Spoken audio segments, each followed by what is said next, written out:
Yeah, I know, guys, I know. Even my uncle said it. I look like a peel cup.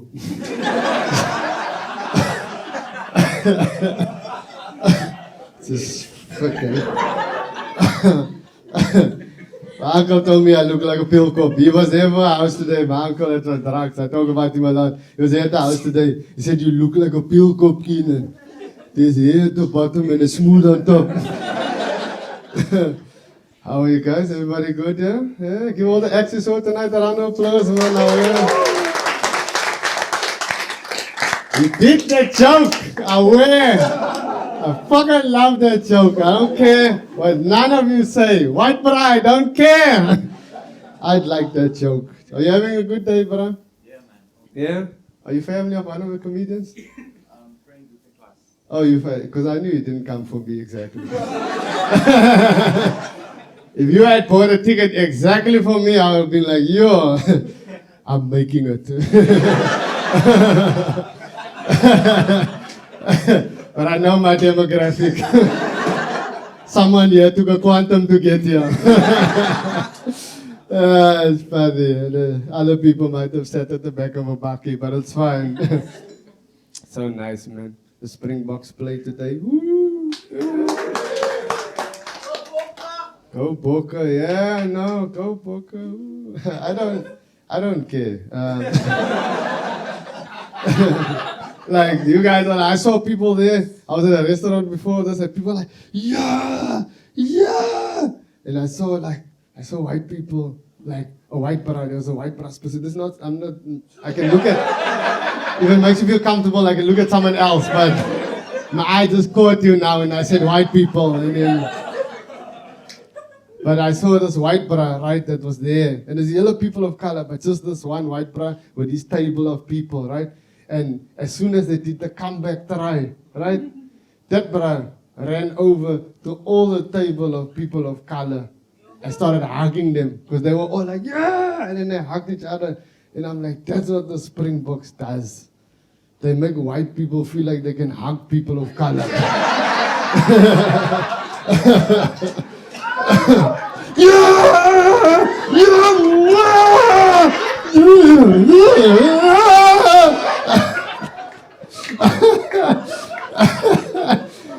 And I'm sure you'll never do it again.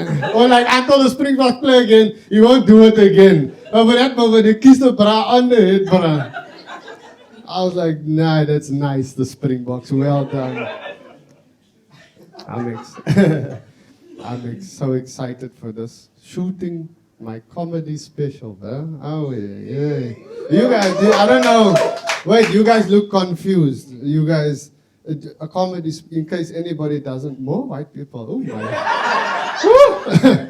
So as if the Springboks is playing right now.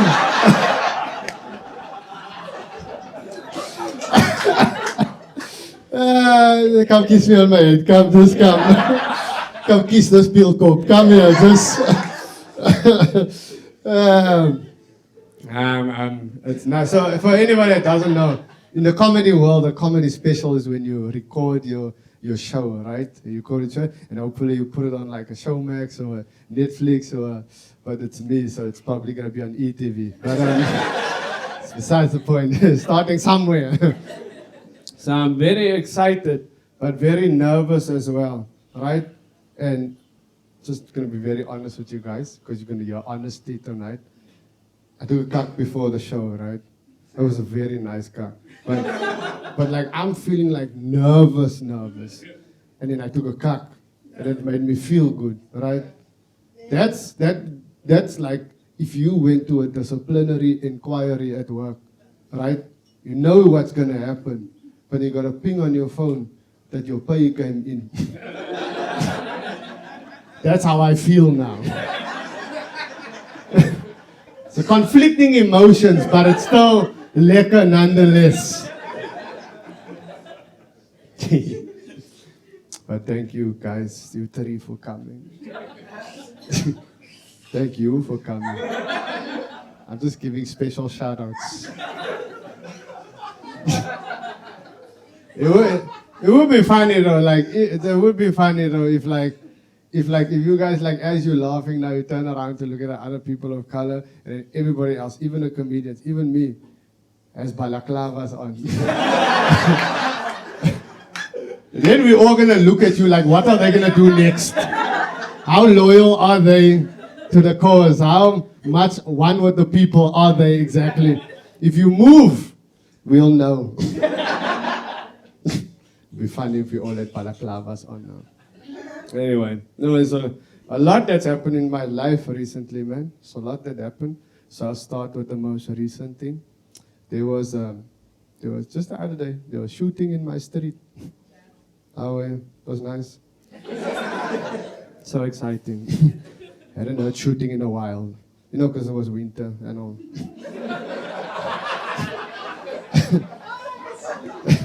Gangsters don't like to come out in the cold. But you know, they sprung into action a few days ahead of time. And it was nice, I'm not gonna lie, it was nice to hear shooting. It wasn't nice, I'm just talking cock. They were shooting like right down my street, right? And obviously like it's hectic, right? I don't know if you've ever experienced in your neighborhood shooting. But it's quite alarming, I'm not gonna lie. It's quite unsettling, you know. And I was there in the house because, like, it's not the first time. I was at the house with my mom. It's not the first time one of the women in my family experienced shooting outside. My grandma experienced that, right? And my grandma had to duck. My old grandma had to duck, right? But she's so like fine with it. So now when I was at home and we heard the shooting, and it was like a couple of houses away, we heard the shooting, and my mom was in the house with me. And I heard my mom move around frantically in the house. I was like, oh shit, she's probably scared. She's probably trying to duck, right? And then I just saw my mom come out of the passage with her shoes on. Because she got ready to run outside to go and see who's shooting. But what was funny to me was my mom had her gown on and a bulletproof vest on top of it. Like, Mommy, what are you doing? I also, where did you get a bulletproof vest? I was like, I know a police officer. She's like, why did he give you his vest? What happened? Why is the vest left behind? So my mom ran, my mom came back home. I was like, no, it was Vicky that shot. And then you saw police vans go, because they have to do like an investigation. But my mom's like, no, I know who it is.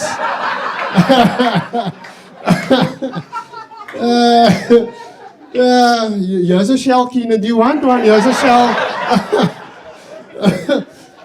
Mom went to the action, bro. The shell was still warm, bro. To the action. I was like, I don't know if I must hold this. Am I a part of the crime now? Yeah, right, bro. It's so nice. Yo, is this for sale? This? Oh, this is everybody's bags from the show. They're like, nah, Keenan is one of the cool ones. This is all leave-out bags, yeah.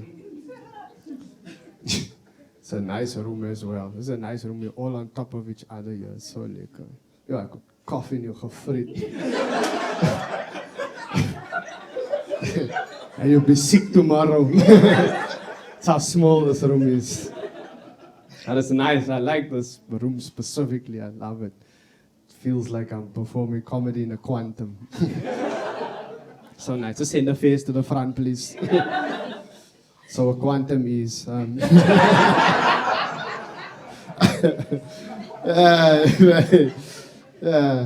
you taken a quantum before, bro? You have? Nice. Did you sit on a laptop? On a laptop. You talk cock. The laptop was a test. You were somebody at the back. Like, exactly. So auntie in the making there at the back. Where are you guys from? Sorry, I'm not just going to talk to the white people, but we need to know for our balaclava's sake. Where are you guys from? Born and bred Cape Town. Nice. Where in Cape Town? So man, don't want to say his area now. Almost like he thinks we're gonna go visit afterwards. It'd be fine if you guys rocked up with them. Whew, that was a very nice show, eh? What the fuck? Why is there so many cars? And then we just look at you guys like, yeah, we took this house back. It's ours now. But you can't do that, but that's how it feels. Where do you stay? Do you want to say? Deep South. Eh? Deep South. Deep South. It's getting closer to Lavendale. I don't think I feel comfortable with this. Like Deep River, Deep South. Is it Deep River? Close. Close. You still don't want to fucking say. Anyway. So, yeah. Let's get this going. So, like I said, a lot's happened recently. I was dating someone. Yeah. Woo. But then the thing ended after like a year. Oh, you guys are in your. You see, people that paid for tickets are.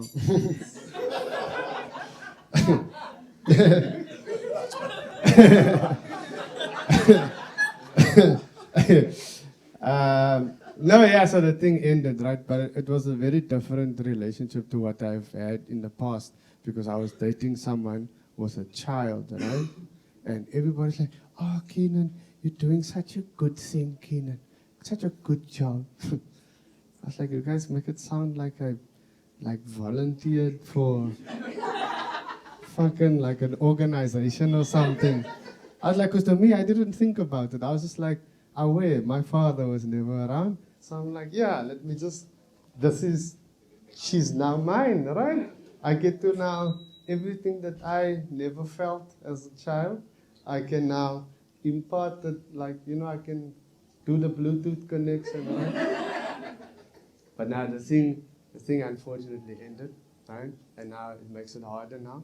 So now it's like, it's a double loss. That's what it feels like. It's a double loss because it's both of them, right? And I was like so serious in the relationship, so invested to a point where I looked at quotes for life policies. I don't even have fucking medical aid. I was like, looking at life policies, bro. Yeah. And it was funny. I went to the child's Father's Day thing. You right? I went to the child's Father's Day thing. Huh? Yo, someone is very invested there. Someone shamed me twice. After this, they're gonna give me a place to stay. But yeah, so I was there for the Father's Day thing, and I'm there for the Father's Day thing, right? And it's a Montessori school, right? I did not know what a Montessori school was before I went to the school. But then when I got to the school and I saw all the BMWs and Mercedes-Benz, I was like, yeah, this is a Montessori school. So I come into the school and we're making kak and playing and all of that kak, and it's so nice. And I looked around and I was like, yo, all these fathers here, they're all richer than I am, including the children. The children, as they stand there right now, those children were all richer than me. Yeah, so the thing ended and whatever.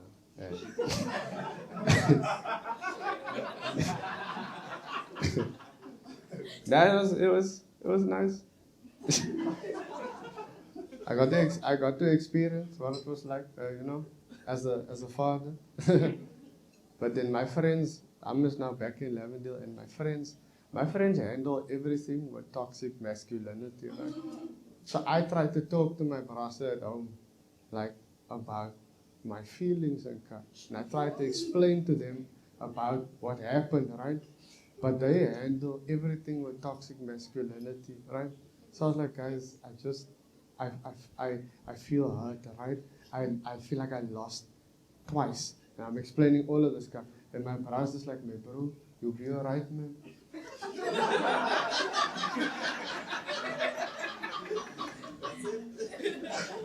You'll be alright, Keenan. Just go Nikonus. That doesn't solve anything, bruh. Like, it's actually just counterproductive. It's like, nah, but you'll be alright, my bro. Just go cup nut, my bro. It's like saying it in a different way. It doesn't make me feel better.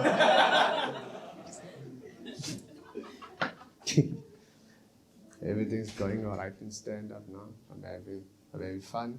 I've been on Comedy Central now for the first time recently as well. Yeah, Comedy Central, the Shahan Remkesoon show, Deep Trevor Noah was on, am currently on Showmax. Yeah, all this crap. And my mom still sends me CVs. It's like, there, I'm on right now. Look, there, that's my face. My mom was like, but why did you move back home? Colored aunties are way too honest. Yeah, they are way too honest. I got robbed one time. And they robbed me and there's two aunties. And they took this auntie's like apron off her. And even in this moment of like panic and chaos, the auntie, as the brass like there, taking the stuff off us, this auntie was like, just fuck off in.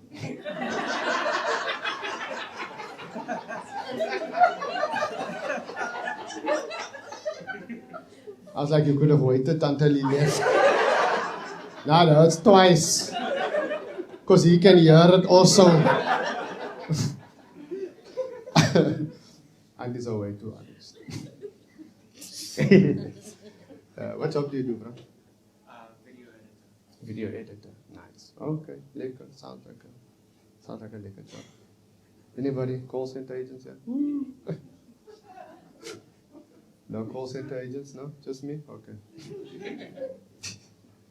Okay. Yeah, I used to work in a call center. The one call center I worked in before I left, I tried to threaten the manager. Which is normal, I think. In call centers. I think it's normal. But I had a specific threat for him. I had a very specific threat. I could have threatened to bore him, stab his tires, all that crap. But I threatened to cuck on his desk. And if I didn't have stage fright that day, I would have for sure cuck on that man's desk. But I wanted to be like discreet, man, right? So I was gonna do it on the seat. And then when he sits down, he'll be like, what the fuck? I'll be like, it's just gonna jump out from nowhere and be like, yeah, you treat me like cuck, now I treat you like cuck. But I couldn't cuck.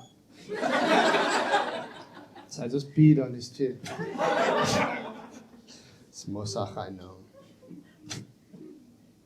But what infuriated me was, he took long to come back to his desk. Because managers, they're in meetings all day. So by the time he got back to his chair, the pee dried. Then he didn't give a fuck, because then he sat for like 2 seconds and got up to go to the next meeting. I was like, fuck. I wish I ate KFC wings. That should make me cuck in like 5 minutes. What food makes you cuck, bro? We all have that one thing that we eat. Mine is KFC dunked wings and dried peaches. What is your thing? Yeah, anybody have anything else? What is your thing? Ask yourselves. It's a very important question. Huh? Anybody? Did someone say corn? Yes. Yo. Worst part about corn is that it's going to come out and look at you back faster. Corn. Never had corn before. Anybody else? Creamy mushroom pasta. Yo, that sounds very bougie, but I like corn. Corn sounds like the ghetto. That sounds like you moved out recently. And he did move out. He stays in Sea Point now. That's what Sea Point does. Yo, he had a whole line. Creamy mushroom pasta by something. Anyone? Go slows. If Igla said go slows, I would have been like, aware. Because you, so my brain doesn't know how to compute. Go slows. Now, fuck me up even more if he said he bought it by a train station.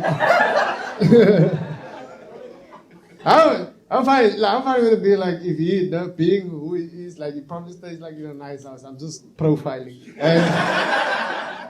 And he has that big packet of go slows behind the kitchen door. like we have by our house, and then every morning he just, hey Tom, I'm about to go to work now. I need my energy. Because that can't make us hyper, bro. Instead of cocaine, you eat go slows. You really eat go slows, bro? And they make me cut. And it makes you cut. I don't even care about the cut, bro. Like, I feel like giving you a packet of go slows like right now. Just to see if you're not gonna like flinch with your face. Lastly, anybody else?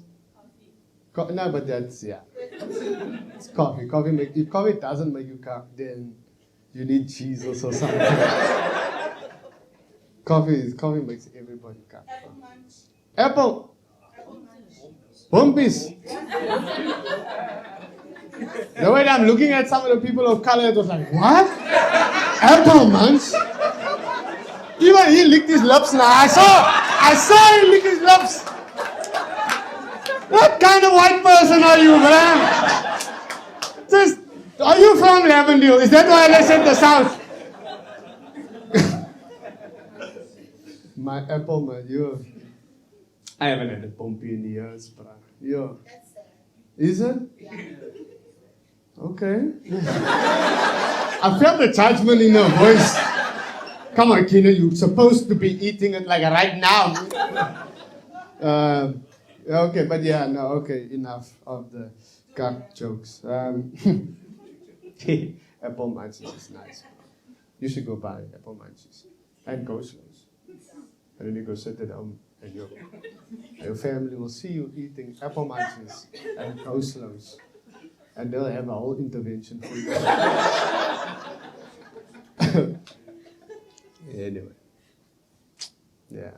But I'm really very grateful for this, all of this. I've been going through a cuck time in life. Started reading books.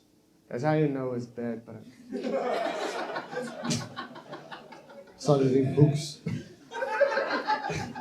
Books on trauma and healing. It's like, I wonder if I can learn something from this. Started reading books and cuck. It's like, I'm in such a weird, polarizing world, right? Like I'm Comedy Central, did the Trevor Noah stuff, but at home, my mom looks at me, she's like, you a joke, and like, I'm like, no, I make jokes. So no, but you are a joke. I'm like, okay, I need to stay here for a bit, so I can't swear you back now. I was very honest with her at least, but she knew what I was thinking. And there's, all the stuff is happening in the news, and then there's shooting in my road, making my mind, fucking with my mind, I still a relationship cuck as well, it's all like, just like this, yeah. But that's why I decided to like shoot a little short film documentary type thing, right? And the whole thing is going to be in black and white up until the moment that I walk to the stage and then it comes to color. Because whenever I'm on stage, my world feels colorful. Like I feel like I come like alive. I feel bright, So you guys made this night very special for me. So thank you. How are you?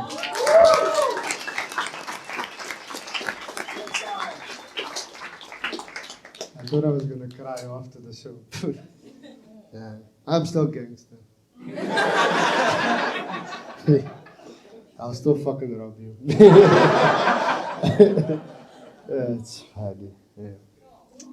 Anyway, I'm gonna make a sex joke now.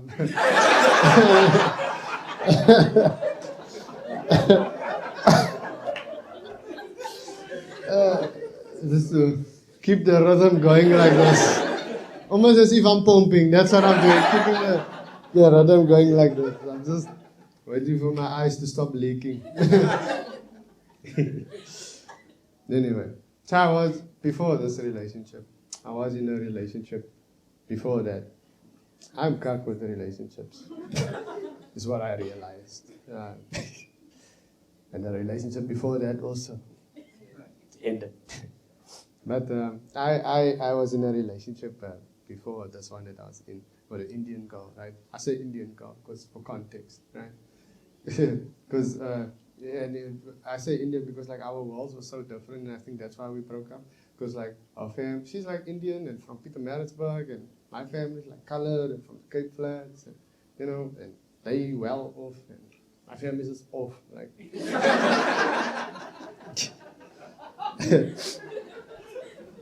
You know. And yeah, but it was nice to date her and whatever. And we dated and we broke up, and then she immediately found someone else, right? Immediately. You know, there's a certain window of like where it's like if it happens too fast, then like go. Mine happened too fast, right? And now here's the thing, right? I did try, right? I'm a trier. I did try. Like in the relationship, I tried, right? I tried to buy furniture and cut for the house, right? I tried to buy a shoe rack, right? A shoe rack. But I bought the shoe rack from Chinatown, right? Now the shoe rack kept the pallet sisters poles. Like just, the shoe rack, it defeats the purpose of the shoe rack. You put a shoe on, all the poles fall down. Right? And then we broke up. And then the guy that she was with immediately ended up, he works in IT and he's a carpenter, right? And he has muscles. I was like, God is unfair. He's nice, handsome, he has muscles, all the cock. And you know what he did? They threw out the shoe rack I bought, and he built the one, right? But then they broke up, and then we got back together again. This is how I know all this cock, right? Just in case you guys were like, yo, this bra needs an intervention right now. So calm the fuck down. This is what happened, right? So I saw the shoe rack, so I asked her to explain everything. And the shoe rack was fucking strong, bro. I was so angry. I tried to stand on the shoe rack. Like I wanted the shoe rack to break, right? Because by the time we got back together the second time, I had money, right? So I was like, okay, I'm going to buy a proper shoe rack. And I tried to stand on it. And thing didn't buckle at all, bro. I don't know what fucking thick, hard peel wood that man used. But fucking wouldn't break.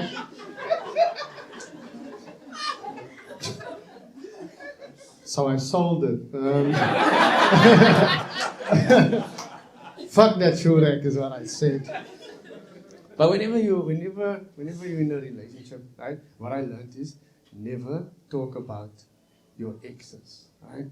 Whenever you're in a relationship, nothing happened in the past. Right, just whatever, don't fucking talk, because you now hear something and then you're like, and then in your mind you're like, yo, they had sex in a forest. And then that starts to make you insecure, right? And that's what happens, right? Then you spend the whole time washing dishes like, they had sex in a forest. And then your brain starts to overthink now. And you're like, yo, my sex is cock boring. They had sex in the forest. Right? And the one story that she told me, it was not about pumping, right? But the one story that she told me was, she said that, because she said that I like to sit in the house and do nothing, right? Which is fine. I like doing nothing, right? I come from a world where there's a lot happening outside, and you just like to lump inside, right? Where it is safe. Because there's so much crap that happens in the world. Why must I go outside? I've seen people that jog that are super fit, cut fit, they jog. And I saw a brother jog, cut fit, healthy, every day, have a heart attack and die. I don't want that. That man is healthy, bro. That man ate couscous every afternoon. I eat cracker snack every day. And I'm fine. Actually, you know what? My Uncle Theo, right? I see him every week, right? Every week. He has never been sick in his life. In all the time that I see Uncle Theo, he's never been sick. Now, I'm not saying that we must don't, right?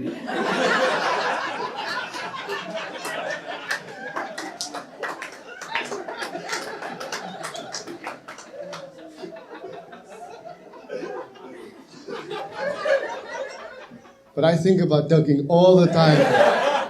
Just to see, like, this man never had COVID. Everybody that's in your immediate circle, in your world, everybody that's in your life that you see had COVID, right? Some people had the COVID that was like very sick, and some people were like, nah, I have COVID, but I'm fine. Agatio had focal. He's never had the flu focal. And I'm like, maybe, I'm not saying we must, but maybe we should all think about ducking. Maybe just like take one puff. We won't get addicted. So they're gonna pass a lolly around.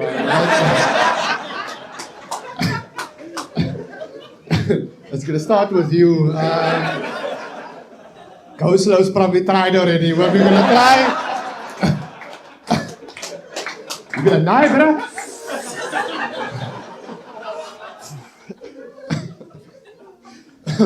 And what we fucked up is if we bring our own lolly, and he's like, nah, I have a globe here.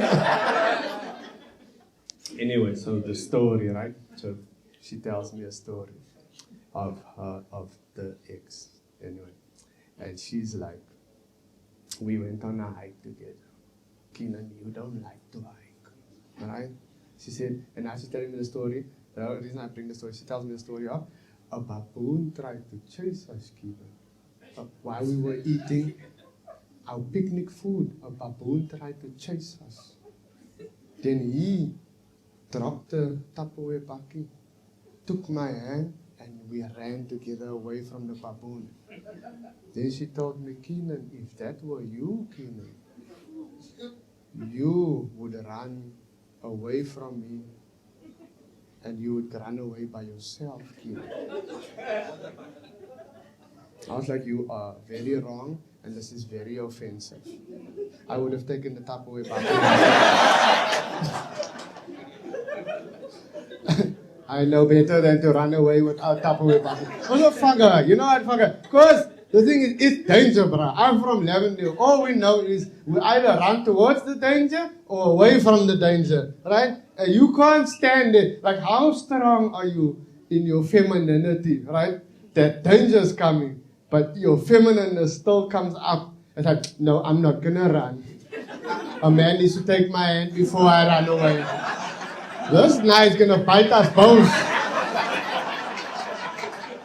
You must run, bro. We can make jokes afterwards. I will heal you afterwards. But the baboon, I can't even fight with a baboon. If I need to fight, I'm gonna lose against a baboon. That's what's gonna happen if I have to fucking see fight a baboon. Look at me, bro. This doesn't scream, I can fight with a baboon.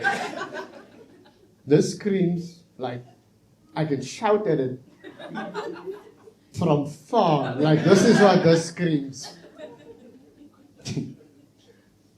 But anyway, so then that relationship was done. Another relationship. I'm gonna just jump between stories. Because this whole thing tonight was about stories. How much time have I done so far? 30. Yes. I counted in my head. I was like, we should be on 30 now. But I'm going to do 15 more minutes, and we're all going to go, and you're going to eat a bumpy, eat coleslaws, and try turk. All in that same order. Whatever else happens to you afterwards, it's your own fault. I'm gonna tell you guys this. Actually, yeah, I'm gonna tell you guys the story that I came to tell you guys, apart from all the other kak. Are you guys fine? You guys are very attentive. It's alarming. It's because I have trust issues. I've never had a room full of people listen to me that's tentative before. Except when I was a witness in court. I'm just joking. Anyway. So I like talking about being an awkward person and whatever. And I realized I'm an awkward person when I went to go visit an uncle of mine in the hospital and he had a stroke, right? Now there's nothing funny about the stroke, right? It's nothing funny. But I came late to the hospital and my family was standing around the bed in a circle and I came to the circle and they opened the circle and I said make the circle bigger. And hey, there 2 girls, did they leave now? Where are they? Did they leave? Later, the 2 that was behind you. The corns girl. Are they coming back? That's the same thing my father said. I was just checking. Anyway. So talk to the uncle there. Like, Uncle Brandon, are you fine? Are you alright? He's like, yeah, I'm fine. At least the stroke wasn't that bad. So now I get awkward, right? That's when the awkwardness came up. Because the first step to solve a problem is to admit that you have one. So the awkwardness come up.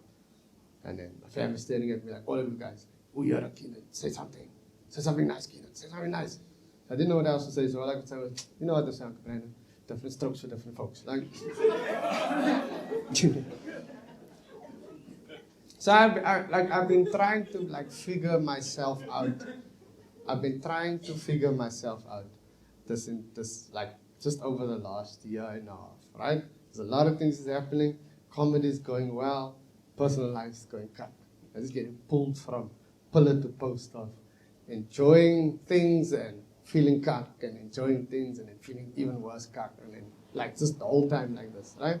So it made me think about cuck. And then I thought about my actual father, right?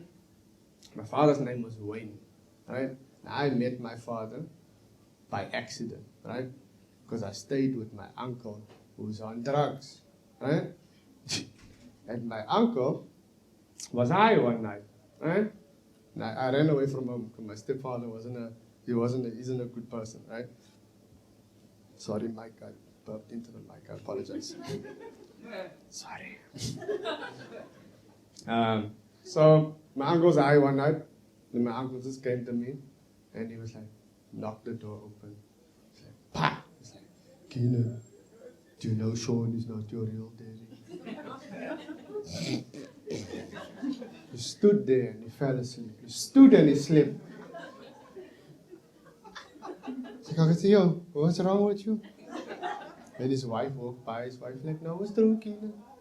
Sean is not your real daddy. And she also slept. So they both were just standing next to each other, sleeping, bro. And they kept sleeping, bro. They just stood there. And I stood with them. Because I'm awkward. I stood with them for 10 minutes. And I got jealous because it's like, they actually look like very nice sleep. Maybe I must. Anyway, so I went to go ask my mom. Whatever. And my mom, I asked my mom, and I expected some resistance in my head. I expected my mom to be like, no, what? They're lying, no. I came to my mom, I was like, Mom, this what? Do I have a father named Wayne? Mom was like, yeah, it's true. I was like, oh, okay. Like, is he alive? She's like, yeah, he's alive. Do you want to meet him? It's like her mom makes it sound so like, yeah, come, let's go. And then my mom set up a thing, right, for me to now meet him and whatever. And then now my mom tells me he's going to come 12 o'clock on Friday, right? And he's going to come in a red car. I'm like, what car? She's like, I don't know what car. I'm like, that's helpful. Right? And then she gives me a picture of him in the 80s. It's like, here's a picture of him, Keenan. Like you don't have a Facebook profile, LinkedIn, nothing. You don't, nothing. Must just go with this photo. Anyway. She gives me the photo. I wait, right? 12 o'clock, a car pulls up, right? A car pulls up and I'm assuming it's it, because it's a red car as well. But I'm from Lavendale. So there's a couple of checks I have to pre-checks that I have to do before I okay, this is him, right? Because I don't want to get kidnapped, right? I was 20 years old, but still, I didn't want to get kidnapped. Anyway, so now the car hoots in front. I'm like, a normal bro would have come to the door. The gate is open. No bro would have come to the gate, minimum to the window to knock. Why is this bro just hooting all the time? Eh? Now he gets out of his car. Now I'm standing at the window behind the curtain. So I can see, but he can't really see me, right? Then he's standing by the door outside of the car looking into the house, hooting. Now I open the curtain. Now we make eye contact, right? And he sees me. I see him. But now he sees me.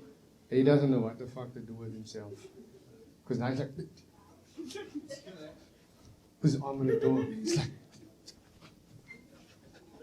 closes the door, open the door, gets into the car, gets out the car, stands like, and I'm like, yo, this really is my father.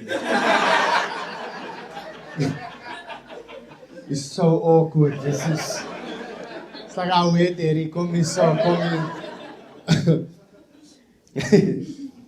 Right. And yeah, and the time I always got to see him 5 times. And in my mind, while I was with him, I thought to myself, yo, this is this is Brian's gonna save me now. My stepfather was cocked my whole life. And I had a difficult time. I was like, yo, this man is gonna save me, right?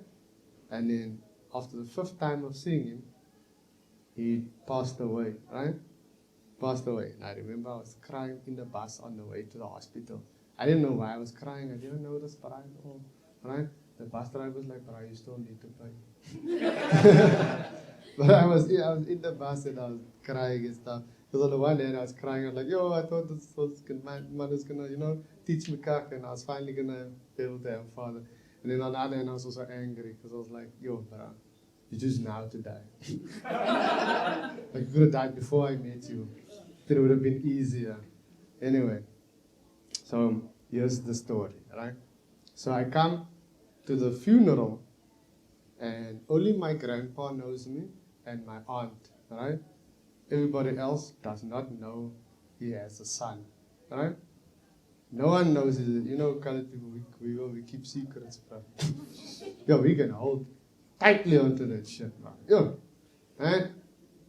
So anyway, at the funeral, and he was a policeman, right? And one of the guys that come up, doesn't know me at all, doesn't know I exist, doesn't know fuck all, right? He comes up and his exact words are, Hallelujah, everybody. Hallelujah. Assalamu alaikum wa rahmatullahi wa barakatuh. I'm like, this is mixed messages. Choose a God, please. Right? And then, of all the words that he says, these were his exact words, right? He's like, Wayne was a very funny man. If Wayne had to be a comedian, he would have gone very far. That was his exact words. He didn't know that I was already into comedy. He didn't know nothing about me. But that was the words that he chose. And I thought to myself, I don't know anything about my father, but I think I choose to, this moment is my father, right? I'm going to hold my father in this moment. And then I think about that moment all the time because I think about giving up on comedy and just going to get another call center job, because I get one very fast. I used to be a team leader. I can get one very fast. It was a standing team leader, but it still counts. I can get one very fast. And think about giving up sometimes. And some years ago, tried to take my own life and I failed. And so I've just been trying to make myself, better. Trying to make myself better because I feel like there's a lot of good things coming my way. But I think that before the good things come, I need to take care of myself and make myself strong so that when the good things come, I know how to handle the good things and then I can go do other good things in the world, instead of duck. Um, so yeah, for now, yeah, we all are here tonight. And I think I was thinking like, how else to end the show and do I do jokes? I have so much jokes but I've never ended the show off like this before. It's just like, I just wanted you guys to know that, this person that you guys came to buy tickets for, and some of you guys got comps or whatever.